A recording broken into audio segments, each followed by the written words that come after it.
Have you ever stayed awake at night, wrestling with thoughts you don't dare to say out loud, wondering, why God, why is this happening to me? I don't deserve any of this. And you pray, but these words, they don't come out. And you start to question, if I started telling the truth, what would happen? And then you take a look at Job's story. A man so blessed and favored by God, and a man that suffered unimaginable loss, and he still exclaimed his suffering and anger, saying he does not deserve what is happening. He's been feeling righteous. He's done all these great things. Job didn't hold back, and he laid them before God. And what God did is he told him to calm himself down. But you see, here's the thing. Job wasn't the only person who cried out. He wasn't the only one exclaiming his suffering. It was his wife, who had just lost everything as well. She lost her children, she lost her security, and she lost her wealth. And then you look at Job, and then you look at her,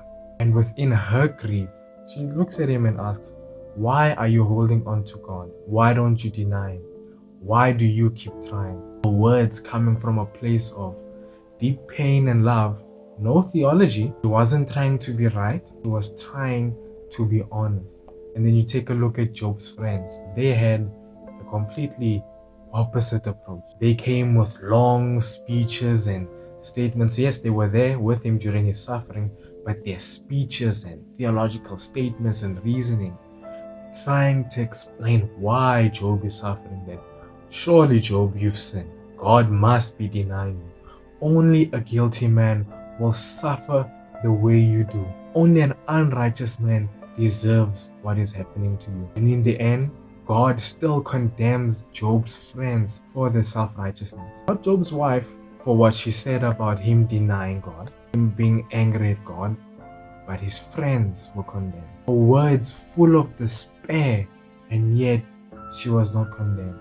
This is because her honesty came from a place of vulnerability and not arrogance. Now, this is the challenge that we as Christians have to face. Being honest with God without losing faith. And that's okay. It's okay to cry out, to tell God you're angry, you're confused, you're upset, you wish he did this, you wish he did that sometimes you feel alone. But when we do that, just like Job, we must still hold on to our faith, trusting that God is working out something that is greater than what we can see. When you're honest with God, you're not just venting into the void, you're preparing yourself for something greater, because an honest prayer is a good prayer. The other part is being ready to listen when God answers, like he did with Job.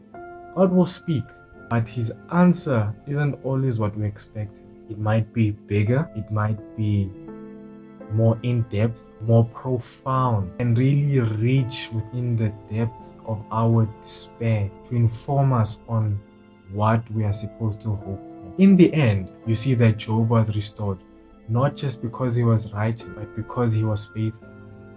In his honesty, in his faithfulness, he was able to correct his wife, saying that is not necessary. And when God asked him to listen, if there's any truth that you are going to take from this, is you must be honest with God. Tell God what's bothering you, what's hurting you, what aches in the deepest chasms of your soul, your pain, your doubts, your anger. But in your honesty, you must still be like Job. You have to be ready when God speaks to you, when God gives you that reply. Listen, his answer may change everything.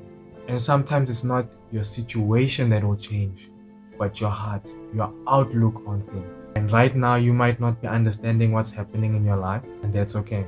When you go to God from now on, don't hold back. Tell him your pain. Tell him your confusion.